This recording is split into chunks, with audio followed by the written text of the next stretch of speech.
Welcome to the Wednesday, April 22nd lecture in American legislative process. I hope that all of you are doing well and are healthy and happy. I'm doing fine too. I'm recording this on Tuesday afternoon in my backyard where there's some wind noise and my kids are playing outside, and my neighbor has inexplicably started using his saw again for what I'm not really sure. So anyway, we'll fight through those noises and distractions and make it through the lecture today. So I wanted to give you a quick update on the annotated bibliography assignment, which I know I've been saying I will have graded shortly, and I said that last week. It was my goal to have them finished last week, and I didn't get there, and I'm still not done. Like a lot of you, I'm facing some constraints on my time that I don't normally have in place, childcare and everything else. So just know that I'm going as fast as I can, and I know that the final paper is due next Friday. I'm hoping that all of you, well, first of all, I'm hoping that I'll finish in the next day or two, but I'm hoping that all of you are moving forward with writing the final paper, which again is due Friday, May 1st. I've talked about it already in these videos. I've heard from a few of you kind of questions on how the assignment's going to look, so hopefully you check the prompt and you reach out to me if you have any additional questions. But basically, just to reiterate what I've already said, the goal of the final paper is not simply for you to combine paper assignment number 1 and the annotated bibliography assignment, but instead it's to use the sources that you found for the annotated bibliography assignment to support your thesis. And your thesis is very specific in this particular paper. It is, was the bill passed via unorthodox lawmaking or not? And if it wasn't, then why not? And does it suggest maybe that Sinclair needs to update her theory a little bit, or what might that suggest? So anyway, feel free to reach out to me if you have questions, but the paper, as I mentioned, is due on Friday, May 1st. So quick little review. We talked about the bureaucracy and the courts a little bit on Monday, and we're going to continue that discussion today, but in the context of this Haley Sweetland Edwards article, He Who Makes the Rules, which I mentioned in Monday's lecture, is one of my very favorite pieces of political science writing, which is ironic because it's not even written by a political scientist, it's written by a journalist. But she does such an amazing job in this article of explaining the regulatory process and what becomes of a bill after Congress passes it, and why the endeavor to make policy is really only starting once a bill is passed. So anyway, that's what we'll focus on today. And I wish that all of you were here in person with me in my backyard, because if so, you would see my youngest son, Patrick, walking up to me right now with a bucket over his head that is normally filled with chalk. Here, buddy, let's go over here. Come here. All right, so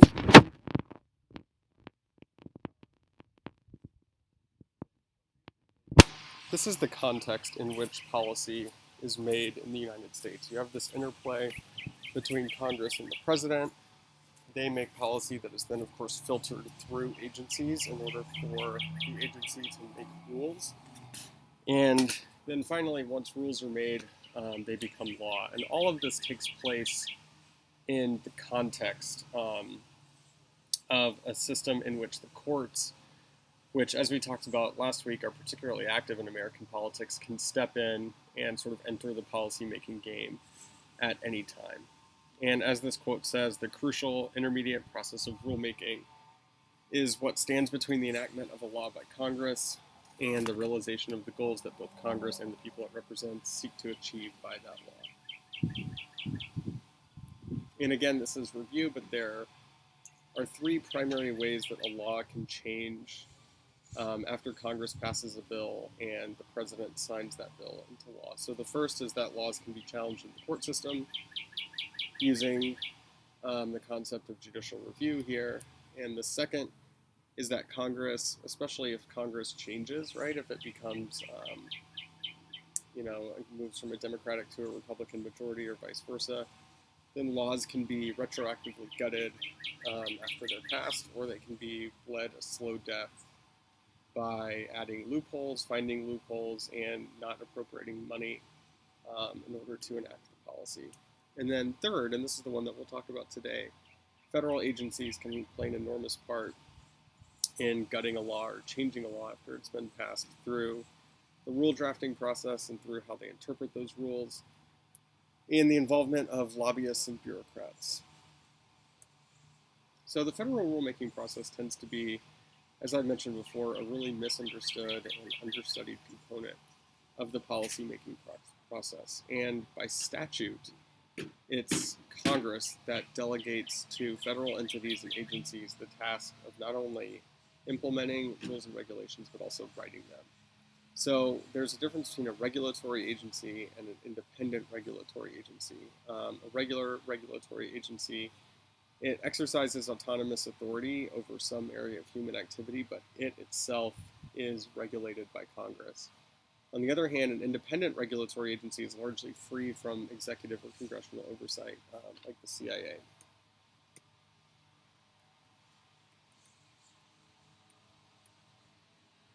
Well, for some reason, this image that we discussed in Monday's lecture rather, isn't showing up right here, but essentially it's this part of the federal rulemaking process in the Administrative Procedure Act that we're going to be talking about with the He Who Makes the Rules article today. And the subject of the article is the Dodd-Frank Act, which Edwards uses as kind of a case study in order to better understand the regulatory process. And so just to give you some sense of what the Dodd-Frank Act is, it was passed by Congress in 2010. It was sponsored in the Senate by multiple people, but Chris Dodd, who was a Democrat from Connecticut, he was a pretty moderate Democrat, and he was very closely aligned with the insurance industry. Many companies in that industry are headquartered in his home state.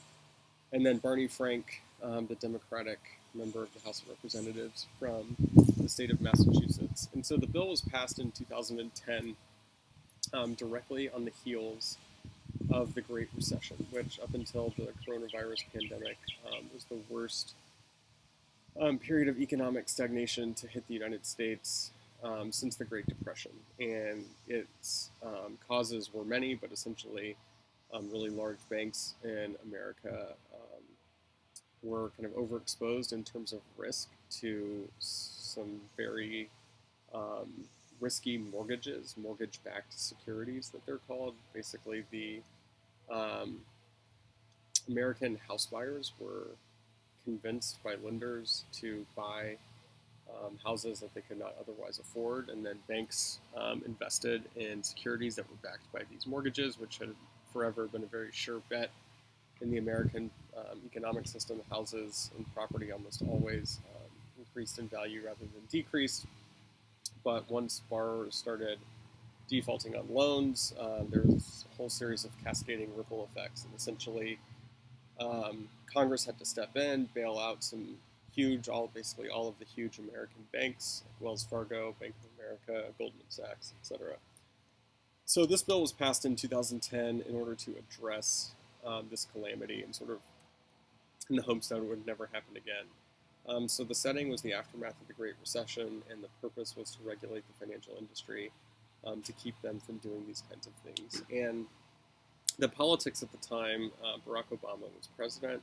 He was still in his first term when he enjoyed a Democratic Congress, and I put on here until February of 2010. What happened in February of 2010 was Scott Brown took office as the Republican senator in Massachusetts, which broke the Democrats' 60-seat filibuster-proof majority in the Senate.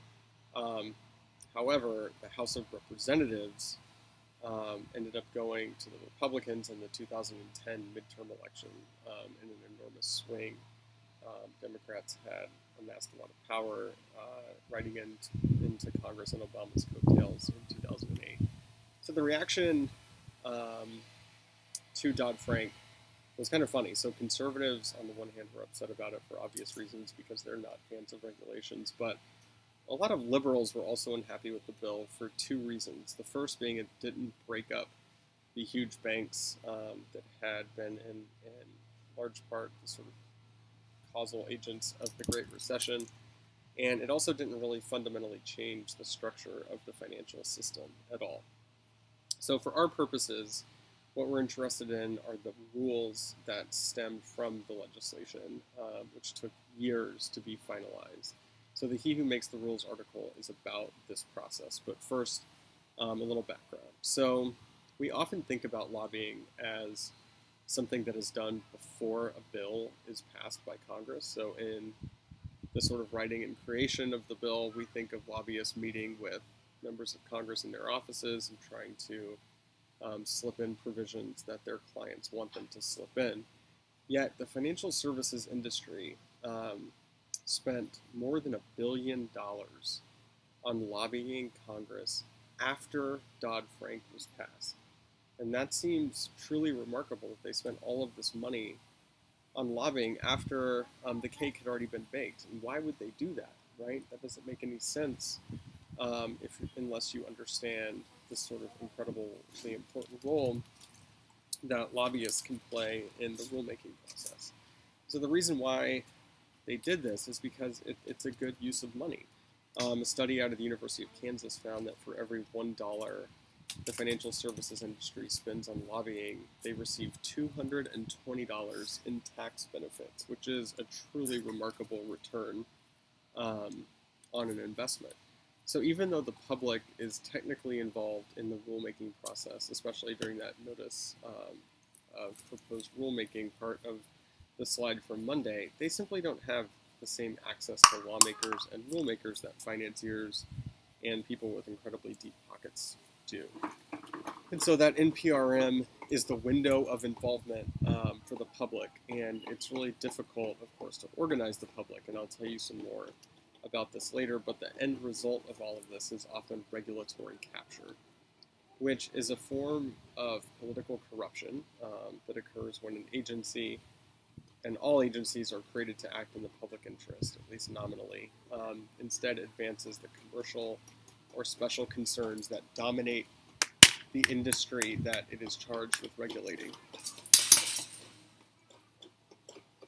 And we see a blurred line then between regulators and regulated industries due to the revolving door that sees bureaucrats go into industry. And this makes sense, if you think about it, due to the rational behavior of political actors. And regulatory capture occurs because groups or individuals with interest in a policy outcome or a regulatory decision can then be expected to focus their resources and energies in attempting to gain whatever that preferred policy outcome is. And on the other hand, members of the public, like you and me, it may play a huge sort of role in our lives, as it turns out, but it's very difficult for us to see that. And so we may think that we only have a very tiny individual stake in whatever the outcome is, whereas in the case of Dodd-Frank, these big banks, it's literally a life or death matter for them. Not literally life or death, but life or death as far as their profits are concerned. And so we've got some examples of regulatory capture just to illustrate how the process works. So the first is the Minerals Management Service and Deepwater Horizon oil spill. So Secretary Ken Salazar was the head of the Department of the Interior. He had deep ties to the energy industry. He had voted when he was in the Senate against repealing tax breaks for oil companies and ending offshore drilling protections. And in the wake of the spill, Salazar told the public, wake of the Deepwater Horizon oil spill, Salazar told the public that he'd stop issuing drilling permits and then immediately issued 5 more 3 weeks later. The EPA, to this day, has its hands tied from regulating fracking due to what's called the Halliburton loophole, which was tacked on by Vice President Dick Cheney to a 2005 energy bill. I have to go get my bat. 2005 energy bill. And of course, Cheney was the CEO of Halliburton before becoming vice president. And then finally, the Federal Aviation Administration has also been the subject of regulatory capture as well. In 2005, the FAA allowed aircraft manufacturers, namely Boeing, to certify the safety of their own planes. And the FAA said the purpose was to save the industry up to $25 billion, which they did from 2009 to 2015. But the end of the story is, of course, Boeing designed and developed the Boeing 737 MAX, which has had a number of fatal crashes and has been grounded, which really hurt the airline industry through the second half of 2019. And of course, it's now being hurt even worse during the coronavirus pandemic. So in short, it is very rarely in businesses' self-interest to ensure the absolute safety of their products. Because of course, like testing for safety takes time, it takes money, both of which hurt a corporation's ability to maximize their profit, which is the name of the game, minimizing costs and maximizing profit. And if they don't have a threat of outside inspection or of repercussions for their actions, then there are few incentives to fix potential problems. And this is made even worse. It's exacerbated if the company that is failing to be regulated enjoys a near monopoly in the marketplace, as Boeing does as the only major American aircraft manufacturer. So it doesn't even have any competitors that could entice buyers to say, look, we're a safer alternative to what Boeing is doing, which is potentially be a way for a competitor to differentiate themselves in the marketplace. But unfortunately for other aircraft manufacturers, there's simply no way to manufacture aircraft at the scale that Boeing does. And so when Boeing refuses to self-regulate, it is, of course, the airlines who are hurt and people, passengers whose lives are lost. So regulatory capture is an enormous problem. It's not just a political problem, but there's actually some huge stakes in terms of lives and safety and everything else. So back to the example of the Dodd-Frank Act. Rulemakers who were trying to figure out how to turn the statutory language of the bill into actionable rules, they were, of course, bound by the language of the bill itself. And this language, as Edward so aptly puts it, requires them to regulate financial products that had never been regulated before, in markets that had never been regulated before, that were constantly changing.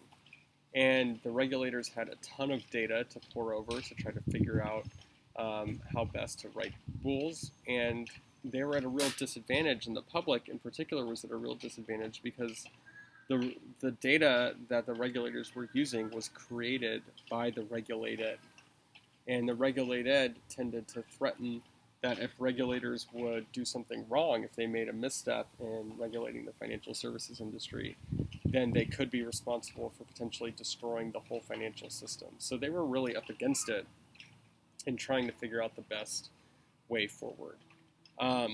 So there was a rule in the Dodd-Frank bill on position limits, which is essentially a position limit is how much risk a big bank is willing to take on with respect to a single investment product, like a commodity or something else. In the case of the financial recession, it was a mortgage-backed security. So just how exposed financially is a bank allowed to be?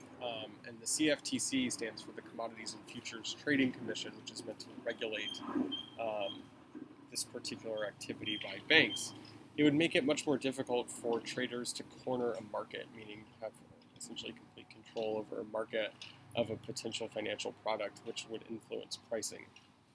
And more importantly, they could help minimize risk, as I mentioned, for big banking institutions. And the language in the Dodd-Frank bill was really interesting. So it said that the commission, which is the regulatory agency in this case, shall establish limits on the amount of positions, comma, as appropriate. And the financial institutions can afford to hire the sort of best lawyers that money can buy, and they immediately seized on these words as appropriate regarding setting position limits. And they asked the question, well, which phrase is it, or which word does that phrase modify. And if you think about it, it could modify the word limits or the word amounts, or sorry, the word shall or the word amount. And the language was put in after reading and incorporating 15,000 letters regarding suggestions submitted during the public comment period. So the industry ended up suing over this particular sentence, and the DC Circuit Court found in favor of the industry, and the rule was struck down.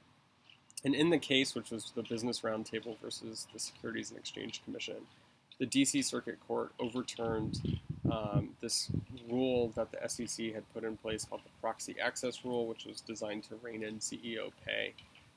3 Republican-appointed judges on the DC Circuit Court disagreed with the rule on policy grounds. They thought it was bad policy, not it was bad law. 8 of 11 DC Circuit judges were appointed by Republicans. 4 nominees that Barack Obama put forward to fill vacancies were blocked, which is no longer the case now that filibuster reform has been put in place for lower federal court judges. But nevertheless, economic models and agency reports now hold a ton of disproportionate weight.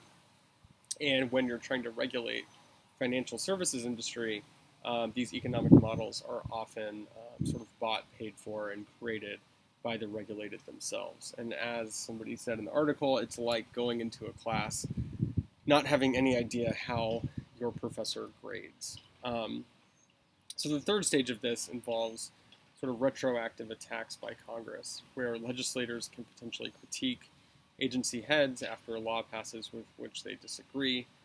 Bills have been introduced as tweaks to Dodd-Frank that would halt the rulemaking process completely. Members of Congress can attach riders to appropriations bills that can forbid agencies from using its money to enforce specific rules. And as any parent knows, an unenforced rule is basically a non-existent rule. Congress can also defund or underfund agencies, as I mentioned before, that rely on appropriations. For example, the House Appropriations Committee, as soon as Republicans took over, cut the Commodities and Futures Trading Commission's funding from $200 million a year to $180 million a year. Congress can also block presidential appointments, recess appointments by Obama to fill vacant positions on the National Labor Relations Board, for example, and the Consumer Financial Protection Bureau went unfilled. So basically the verdict of this article is this, that the White House has to get much more involved in defending legislative achievements. And she was talking about the Obama White House, but it's really true for any White House from being gutted post-passing. And the White House and Congress, for their part, have to address asymmetrical information problems because the public is just simply not as invested as the financial services industry is in shaping rules, right? We tend to think that we have little stake in the game, whereas the stakes for them are enormous. Reformers and reform-minded analysts and their allies need to be super outspoken when it comes to dealing with agencies. Elizabeth Warren, of course, has a background in this. She was hugely instrumental in getting the Consumer and Financial Protection Bureau off the ground in the first place. But she's one voice, and industry counterparts are enormously powerful. And finally, we as the public have to be a lot more vigilant. For example, like 75% of voters supported tougher rules for Wall Street in the wake of the 2008 Great Recession, yet many of them, most of them, the vast, vast majority of us as voters were silent during the notice of the proposed rulemaking process. And as a result, industry was able to come in and change the way that the rules were being drafted and being created. And then when they went to the courts, they went to courts that changed them even further and just watered down the power of the law. And so I hope that this illustrates that you can see that all of us, from citizens to members of Congress to members of agencies to the mass media, have to be vigilant in order to make sure that laws end up with the same amount of teeth that members of Congress hoped that they would have originally. All right, so that is all for me today. Thanks for sticking with it, and I'm happy to do these videos for you guys, even though we can't talk in person or we're not talking in person. it's nice to be able to communicate in this way. So I hope you're all doing well and staying happy and healthy, and I'll talk to you soon.